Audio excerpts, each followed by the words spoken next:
রক্তহীন করা এবারের গল্পে টান টান উত্তেজনা। সানডে সাসপেক্টের এবারের নিবেদন নবপল্লব থেকে প্রকাশিত হলদে বাড়ির চিলে কোঠা। গল্প মানস সরকার।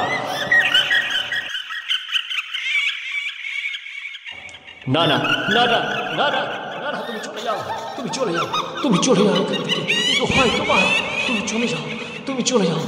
তোমাকে তোমাকে আমি চাই না, তোমাকে আমি চাই না, তোমাকে আমি চিনি না, তুমি চলে যাও। দোহাই দোহাই। বিকেল থেকেই ঘন মেঘে আকাশ ছেয়েছিল। আষাঢ়ের মাঝামাঝি সময় শঙ্করপুর এসে নামলাম। অনেকদিন পর বাড়ির বাইরে, মনটা ভীষণ খুশি।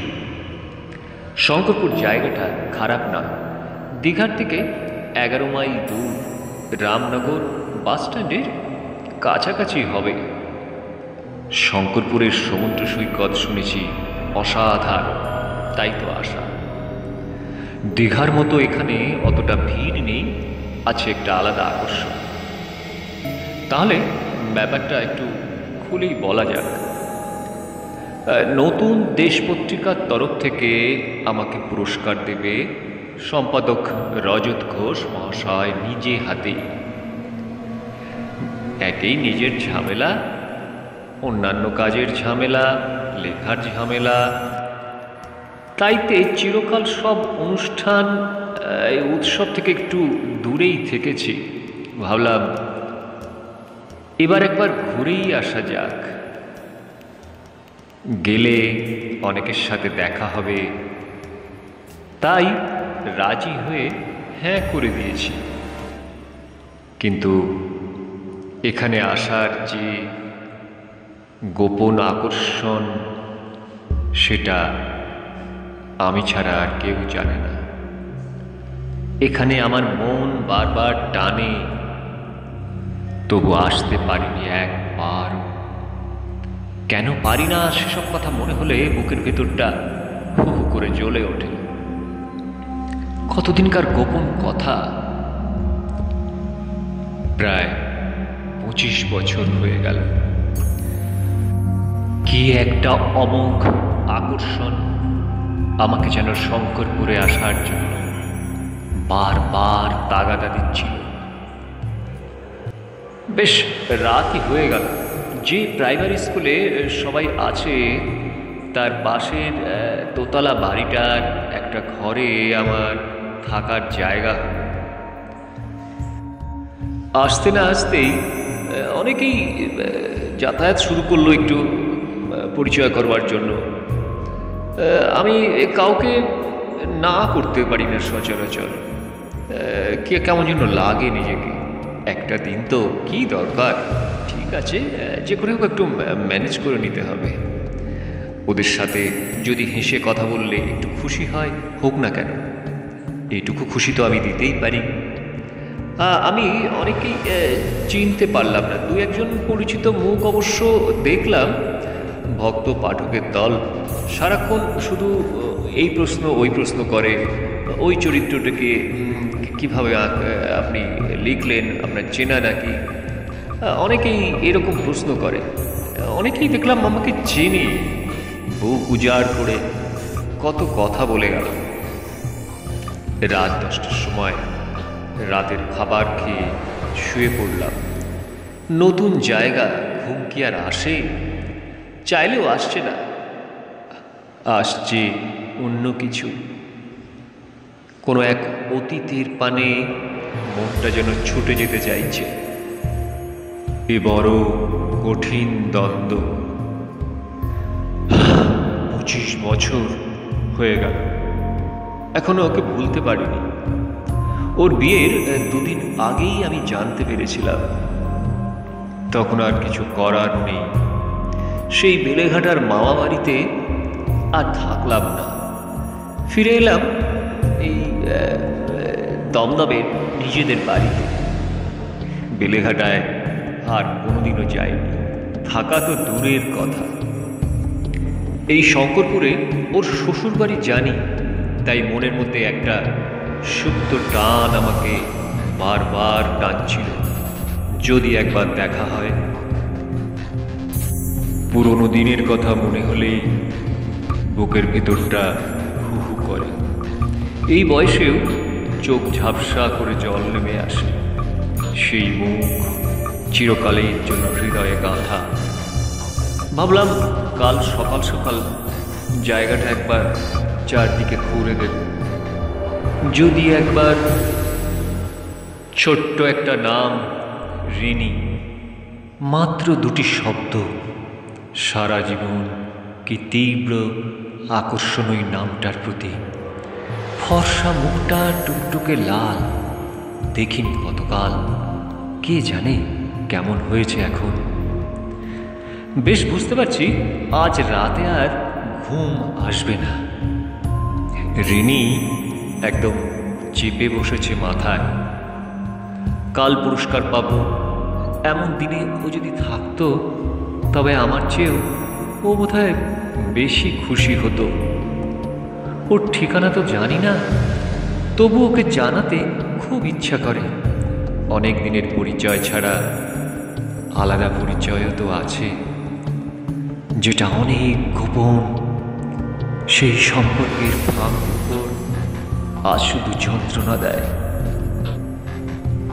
ভাবতে ভাবতে কখন ঘুমিয়ে পড়েছি খেয়াল নেই।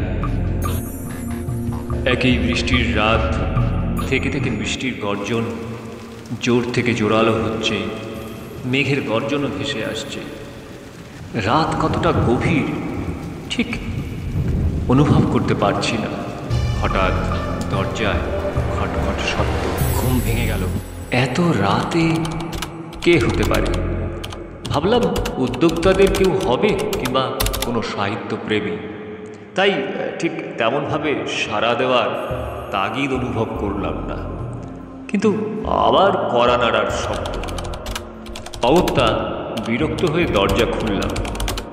চমকে উঠলাম। রাগে কিছু বলতে যাব, কিন্তু সব রাগ উবে গেল। কিছু বলার আগেই মুখের শব্দ সব হারিয়ে গেল। চোখে চোখ পড়তেই চোখ বিস্ময়ে একেবারে ছানা বড়া। মুখের ভাষাই হারিয়ে ফেললাম। যার সাথে দেখা করার জন্য শঙ্করপুরে আসার তাগিদ অনুভব করেছি, সেই একেবারে আমার সামনে। অদ্ভুত। সেও খুব নরম গলায় হাসি হাসি মুখে বলল, ভিতরে ঢুকতে দেবে না? হ্যাঁ যে বলবো, সেটা আমার মুখের ভেতরেই রয়ে গেল। ফ্যাল ফ্যাল করে তার দিকে তাকিয়ে রইলাম। বুক চিরে একটা দীর্ঘশ্বাস বেরিয়ে এলো। আচমকা এরকম একটা ঘটনা ঘটতে পারে ভাবতেই পারিনি। একেবারে অকল্পনীয়। মনে মনে ভাবছি, আমি কি সচক্ষে সব দেখছি না স্বপ্ন দেখছি? আমার অনুভূতির অপেক্ষায় না থেকে ভেতরে ঢুকে এলো। ঠিক আগের মতোই হাসি খুশি ভঙ্গিতে বলল, দরজাটা বন্ধ করে দাও। কি গো? কেমন যেন মন্ত্রমুগ্ধের মতো হয়ে গেছি। মায়ার জালে মনে হয় আটকে গেছি। তাই করলাম। কি বলবো কিচ্ছু বুঝতে পারছি না। কি করব, কি করা উচিত। যার কথা ভাবছি সে স্বয়ং এসে উপস্থিত। কৌতূহলী হয়ে বললাম, তুই এখানে এত রাতে? কি করে তুই এলি? রিনি বলল, কি আর করবো বলো, তুমি তো আর খুঁজতে যাবে না। ওই মাঠের ওপারে হলুদ বাড়িটা আমার শ্বশুর বাড়ি। তোমাকে সন্ধ্যায় আসতে দেখেছি। সকালে আসতে অসুবিধে, তাই এখনই দেখা করতে এলাম। কাজকর্ম কত থাকে সকালে বলো, তাই না? আমি মনে মনে এত খুশি আর বিন্দুমাত্র কথা বাড়ালাম না। হাঁ করে ওর দিকে তাকিয়ে আছি। ও একটা চেয়ারে বসে পড়ল। ওর রূপ বর্ণনা করা কঠিন। এখনো সেই আগের মতোই সুন্দরী রয়েছে। মাথায় ঘন কালো চুল এলোমেলো হয়ে বুক স্পর্শ করে নেমে এসেছে। শরীরের ত্বকে একটা আলাদা উজ্জ্বলতা। ত্বক এতটাই মসৃণ, ইচ্ছে করছে সেই আগের মতো আবার ওকে ছুঁই। ঘরের আলোটা যেন ওর ত্বক ভেদ করে আমার চোখ মুখ ঝলসে দিচ্ছিল। মনে হচ্ছিল বয়সের গরম সেই আগের মতোই রয়েছে আমার। তখন বয়স অল্প, রক্ত সতেজ ছিল। আমরা কি আনন্দ ফুর্তিতে কাটিয়েছিলাম সেই সময়। ও আমার চোখের দিকে তাকিয়ে মনের কথাটা পড়ে ফেলল বোধ হয়। মুচকি হেসে বলল, ওটা যৌবনকালের স্বভাব, অস্বাভাবিক কিচ্ছু নয়। ভরা কাজলের কালো চোখের তারা দুটি বড় চঞ্চল, কি যেন বলতে চাইছে আমায়। সরু সরু ভ্রুয়ের মাঝখানে লাল টিপ আর গোলাপি ঠোঁট দুটো মুখের সৌন্দর্যকে যেন আরও বাড়িয়ে তুলেছে। এতদিন পর ওকে দেখে আমি যেন কোথায় যেন তলিয়ে যাচ্ছি। এরকম অপ্রত্যাশিত সুযোগ আমি প্রত্যাশা করি। কি সুন্দর ওর শরীরের গঠন, ওর রূপ যেন আমাকে আষ্টে পৃষ্ঠে বেঁধে ফেলছিল। শুধু অদ্ভুত নয়, অবিশ্বাস্য। আমার মনের ভিতর উথাল পাতাল ঢেউ বইছে। ও মুচকি হেসে বলল, খুব অদ্ভুত লাগছে তাই না? আমি এরকম হঠাৎ করে গভীর রাত্রে তোমার কাছে এসে পড়লাম। মুখে আর কথা ফুটল না। ওকে যত দেখছি মনের ভিতর থেকে কত মধুর স্মৃতি বেরিয়ে আসছে। চিন্তা ভাবনাগুলো কেমন যেন সব গুলিয়ে যাচ্ছে। বললাম, কেন লজ্জা দিচ্ছিস? এখানে আসার জন্য আমি কবে থেকে ছটফট করছি তুই জানিস? ও মিটমিট করে হাসলো। বলেই ফেললাম, আচ্ছা দরজায় তো ছিটকিনি দেওয়া, তুই ভেতরে এলি কী করে? ঠিক মনে হয় আমি দরজায় ছিটকিনি দিতে ভুলেই গেছিলাম। 25 বছর আগেকার যৌবনের সেই রক্ত আমার ভেতর দিয়ে যেন টকবক করে ফুটতে লাগলো। বললাম, আয় মশার ভিতরটুকু গল্প করি চল। মধু ছড়ানো আহ্লাদি গলায় রিনি বলল, বিয়ে করলি না কেন? আমার বিয়ের খবর শুনে মামা বাড়ি ছেড়ে পালিয়ে গেলি কেন? রিনির শরীর থেকে বড় একটা চেনা গন্ধ নাকে ভেসে আসছিল। অদ্ভুত শূন্যতায় নিশ্চিম আকুতি ভেতর থেকে জ্বলে উঠছে বারবার। নিভে যাওয়া শরীরের ছাই থেকে যেটা ভয় পেয়েছিলাম সেটাই হলো। রিনি উঠে দাঁড়াল, বলল, বিয়ের আগে যা হওয়ার হয়ে গেছে। আমি এখন অন্যের স্ত্রী, তাকে ঠকানো একদম উচিত না। রিনির কথায় কর্ণপাত না করে উত্তেজিত গলায় বললাম, এমন এমন সিচুয়েশন আর কখনো আসবে না রিনি। আয় চল গল্প করি মশারির ভিতর বসে। আমার এত উত্তাপেও ও কিন্তু নিজের কোমল শীতলতা হারাচ্ছে না কখনোই। বলল, তুমি কি পাগল হয়ে গেছো? বেগতিক দেখে উঠে ও দরজা খুলতে গেল। বললাম, ভালোবাসা সুখ তৃপ্তি সবই ফিরে আসবে। আয় আয় আমার কাছে আয়, চল একটু গল্প করি। আমি সাহস নিয়ে এগিয়ে যাই। তারপর ওকে ছুঁতেই চমকে উঠলাম। শিরশির করে উঠল সারা শরীর। ওর শরীরটা একেবারে হিমশীতল বরফের মতো ঠান্ডা। আমার বুকের রক্ত হিম হয়ে গেল। রিনি আমার দিকে অদ্ভুত তাকিয়ে ফিসফিস করে বলল, আজও আমি তোকে ভালোবাসি, আজও তোকে আমি ভালোবাসি। বলেই কি প্রচণ্ড হাসি, সে কি পৈশাচিক হাসি। আমার সমস্ত জগৎ উথাল পাথাল হয়ে গেল। পিলে চমকানো সেই হাসির আওয়াজে চারপাশ থেকে বারবার প্রতিধ্বনি হয়ে ফিরে আসতে লাগলো একটা অদৃশ্য জগতের হাতছানি। চোখের সামনে আস্তে আস্তে কুয়াশার মতো রিনি মিলিয়ে গেল। এরপর আমি যে কখন জ্ঞান হারিয়ে ফেলেছিলাম নিজেই জানি না।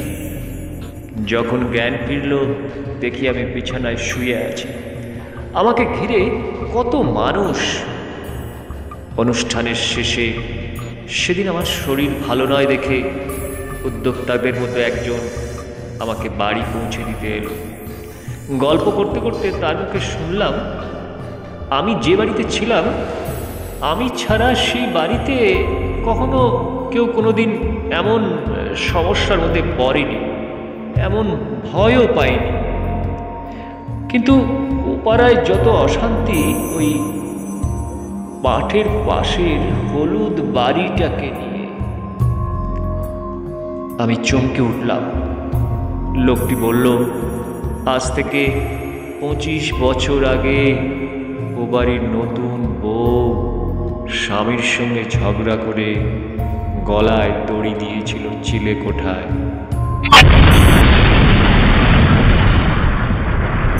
বউটা আপনাদের ওই কলকাতারই ওই বেলেঘাটার মেয়ে।